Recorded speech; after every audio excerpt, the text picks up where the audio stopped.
Anong channel ka? Foreign media po ako ng... Maganda. Foreign media. Para tayo ha.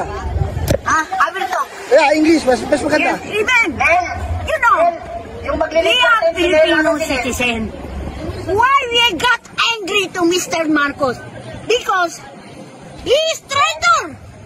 He traitor to President Duterte and Vice President Sara.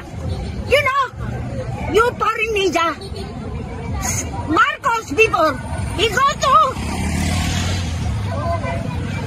Davao. He convinced him to go with him. He convinced Sara to be his running mate. Running mate. You know what happened? After that, he impeached Sara. He impeached Sara because of 125 million. Is that money?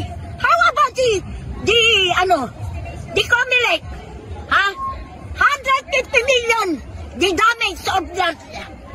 Ano tawag dun? Yung ginawang botohan. Tagalogin ko na. Yung botohan na ginamit ng Comelec, 150 million. Dapat yun ang ipakulong.